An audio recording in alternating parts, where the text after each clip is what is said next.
Selamat pagi, inilah headline news pukul 6 waktu Indonesia Barat. Pemirsa, gempa bumi dengan skala 6,6 skala Richter mengguncang Poso, Sulawesi Tengah sekitar pukul 22.53 waktu Indonesia Tengah. Laporan sementara Badan Penanggulangan Bencana Daerah Poso, gempa dirasakan kuat selama 20 detik. Warga panik dan berhamburan keluar rumah, termasuk pasien di Rumah Sakit Umum Daerah Poso yang keluar dari ruangannya untuk mengevakuasi diri. Gempa berpusat di 51 km timur laut Sigi, Sulawesi Tengah pada kedalaman 10 km. Berdasarkan data BPBD, wilayah yang merasakan gempa yakni Poso Pesisir Utara, Poso Pesisir, Sausu, Torue, dan Lore Timur. Meski dirasakan cukup kuat, namun BPBD menyatakan gempa tersebut tidak berpotensi tsunami.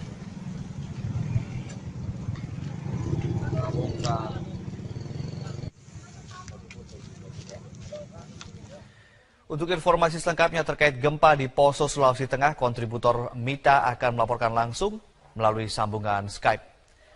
Mita, bagaimanakah kondisi terkini di sana pasca gempa tadi malam? Iya, Ade. Berdasarkan data yang dikeluarkan Badan Meteorologi, Klimatologi, dan Geofisika Provinsi Sulawesi Tengah, Stasiun Meteorologi Poso, bahwa hingga pukul 3:48 waktu Indonesia Tengah telah terjadi 6 kali gempa susulan yang berada di atas kekuatan 3 skala Richter dari gempa bumi tektonik yang mengguncang Poso malam tadi. Ade. Ya, Mita, lalu apakah peristiwa tersebut menimbulkan korban jiwa? Iya, Ade. Hingga pagi ini belum ada data resmi yang dikeluarkan oleh BPBD Kabupaten Poso.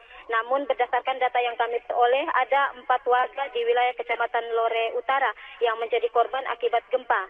Mereka mengalami luka di bagian kepala karena tertimpa batu bata rumah mereka. Korban adalah Haji Pakuna, warga Desa Alitupu, dan Nurmawati. Sedangkan yang satu lagi, Bapak Rika, warga Desa Sedoa yang sampai saat ini masih menjalani perawatan di Puskesmas Uwasa. Ade. Ya, Mita, lalu bagaimana dengan kerugian material dan upaya dari pemerintah setempat dan juga BPBD untuk mendirikan posko dan juga melakukan evakuasi bagi warga? Ya, sampai dengan saat ini juga kami belum mendapatkan data resmi. Namun dari data yang kami peroleh, di wilayah Lore Utara telah terjadi kerusakan parah terhadap 13 unit bangunan rumah, gereja, dan sekolah. Sampai saat ini kami mendapatkan informasi terakhir bahwa warga masih berada di luar rumah dan pemerintah setempat melalui BPBD Kabupaten Poso sedang mengupayakan untuk mendirikan posko di titik gempa, di sekitar gempa, Ade. Ya, Mita, seberapa luas dan berapa wilayah sebetulnya yang terkena dampak dari gempa ini, Mita? Kalau untuk Poso sendiri sebenarnya terdapat 8 titik untuk wilayah Sulawesi Tengah. Untuk wilayah Poso sendiri berada di Desa Uwasa, Desa Tambarana, dan Desa Sedoa. Ade. Baik, terima kasih Mita, kontributor Metro TV melaporkan langsung dari Sulawesi Tengah. Dan pemirsa, demikian Headline News. Headline News akan kembali 1 jam mendatang dan Metro Pagi Prime Time kami lanjutkan kembali. Kita menantikan berita Nusantara. Selamat pagi, inilah Headline News pukul 6 waktu Indonesia Barat. Pemirsa, gempa bumi dengan skala 6,6 skala Richter mengguncang Poso, Sulawesi Tengah sekitar pukul 22.53 waktu Indonesia Tengah. Laporan sementara Badan Penanggulangan Bencana Daerah Poso, gempa dirasakan kuat selama 20 detik. Warga panik dan berhamburan keluar rumah, termasuk pasien di Rumah Sakit Umum Daerah Poso yang keluar dari ruangannya untuk mengevakuasi diri. Gempa berpusat di 51 km timur laut Sigi, Sulawesi Tengah pada kedalaman 10 km. Berdasarkan data BPBD, wilayah yang merasakan gempa yakni Poso Pesisir Utara, Poso Pesisir, Sausu, Torue, dan Lore Timur. Meski dirasakan cukup kuat, namun BPBD menyatakan gempa tersebut tidak berpotensi tsunami.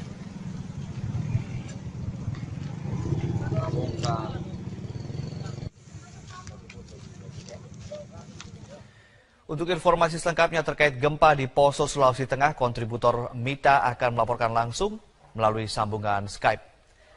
Mita, bagaimanakah kondisi terkini di sana pasca gempa tadi malam? Iya, Ade. Berdasarkan data yang dikeluarkan Badan Meteorologi, Klimatologi, dan Geofisika Provinsi Sulawesi Tengah, Stasiun Meteorologi Poso, bahwa hingga pukul 3:48 waktu Indonesia Tengah telah terjadi 6 kali gempa susulan yang berada di atas kekuatan 3 skala Richter dari gempa bumi tektonik yang mengguncang Poso malam tadi. Ade. Ya, Mita, lalu apakah peristiwa tersebut menimbulkan korban jiwa? Iya, Ade. Hingga pagi ini belum ada data resmi yang dikeluarkan oleh BPBD Kabupaten Poso. Namun berdasarkan data yang kami peroleh, ada 4 warga di wilayah Kecamatan Lore Utara yang menjadi korban akibat gempa. Mereka mengalami luka di bagian kepala karena tertimpa batu bata rumah mereka. Korban adalah Haji Pakuna, warga Desa Alitupu, dan Nurmawati. Sedangkan yang satu lagi, Bapak Rika, warga Desa Sedoa yang sampai saat ini masih menjalani perawatan di Puskesmas Uwasa. Ade. Ya, Mita, lalu bagaimana dengan kerugian material dan upaya dari pemerintah setempat dan juga BPBD untuk mendirikan posko dan juga melakukan evakuasi bagi warga? Ya, sampai dengan saat ini juga kami belum mendapatkan data resmi. Namun dari data yang kami peroleh, di wilayah Lore Utara telah terjadi kerusakan parah terhadap 13 unit bangunan rumah, gereja, dan sekolah. Sampai saat ini kami mendapatkan informasi terakhir bahwa warga masih berada di luar rumah dan pemerintah setempat melalui BPBD Kabupaten Poso sedang mengupayakan untuk mendirikan posko di titik gempa, di sekitar gempa, Ade. Ya, Mita, seberapa luas dan berapa wilayah sebetulnya yang terkena dampak dari gempa ini, Mita? Kalau untuk Poso sendiri sebenarnya terdapat 8 titik untuk wilayah Sulawesi Tengah. Untuk wilayah Poso sendiri berada di Desa Uwasa, Desa Tambarana, dan Desa Sedoa. Ade. Baik, terima kasih Mita, kontributor Metro TV melaporkan langsung dari Sulawesi Tengah. Dan pemirsa, demikian Headline News. Headline News akan kembali 1 jam mendatang dan Metro Pagi Prime Time kami lanjutkan kembali. Ketua Majelis Hakim Pengadilan Tinggi Blora, Makmurin Kusumastuti, menjatuhkan vonis 3 tahun penjara kepada penulis buku Jokowi Undercover, Bambang Trimulyono. Terdakwa terbukti melanggar pasal 28 Undang-Undang Nomor 19 Tahun 2016 tentang informasi transaksi elektronik.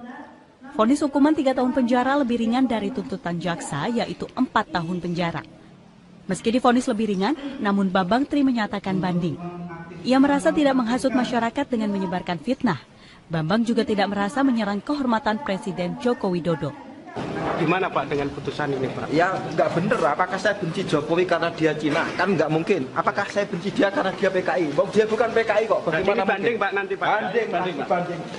Sementara itu, menanggapi putusan Majelis Hakim, staf Presiden Bidang Hukum Ifdal Karim mengatakan kasus yang dialami oleh Bambang Tri menjadi pelajaran bagi warga Indonesia dalam mengutarakan pendapat karena akan ada konsekuensi hukum setiap pendapat yang menjurus kepada pencemaran nama baik. Jelas dengan putusan ini, meskipun belum final, paling tidak telah memberikan satu kepastian kepada masyarakat secara luas bahwa apa yang dituduhkan, apa yang disangkakan oleh terdakwa ini semuanya adalah tidak benar. Kasus Bambang Trimulyono bermula dari laporan Mikael Bimo Arianto pada bulan November 2016 lalu yang merasa dirugikan dengan tulisan Bambang Trimulyono dalam buku Jokowi Undercover.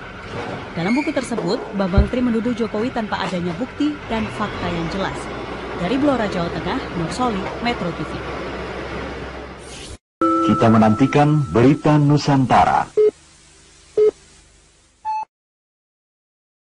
Ketua Majelis Hakim Pengadilan Tinggi Blora, Makmurin Kusumastuti, menjatuhkan vonis 3 tahun penjara kepada penulis buku Jokowi Undercover, Bambang Trimulyono. Terdakwa terbukti melanggar pasal 28 Undang-Undang Nomor 19 Tahun 2016 tentang informasi transaksi elektronik. Vonis hukuman 3 tahun penjara lebih ringan dari tuntutan jaksa, yaitu 4 tahun penjara.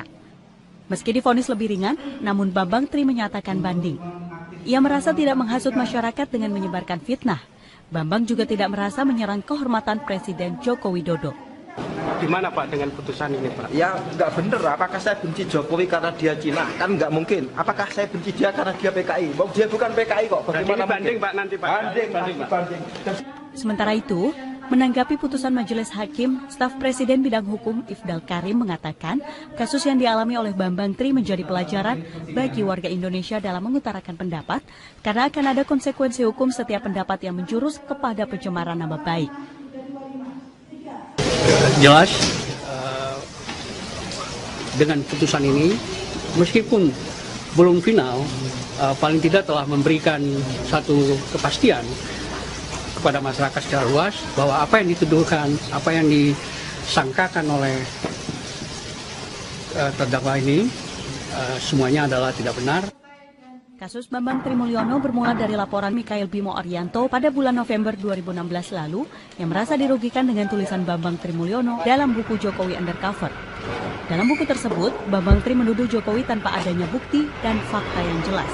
Dari Blora, Jawa Tengah, Nur Soli, Metro TV. Kita menantikan berita Nusantara. Ketua Majelis Hakim Pengadilan Tinggi Blora, Makmurin Kusumastuti menjatuhkan vonis 3 tahun penjara kepada penulis buku Jokowi Undercover, Bambang Tri Mulyono. Terdakwa terbukti melanggar pasal 28 Undang-Undang Nomor 19 Tahun 2016 tentang informasi transaksi elektronik. Vonis hukuman 3 tahun penjara lebih ringan dari tuntutan jaksa, yaitu 4 tahun penjara. Meski divonis lebih ringan, namun Bambang Tri menyatakan banding. Ia merasa tidak menghasut masyarakat dengan menyebarkan fitnah. Bambang juga tidak merasa menyerang kehormatan Presiden Joko Widodo.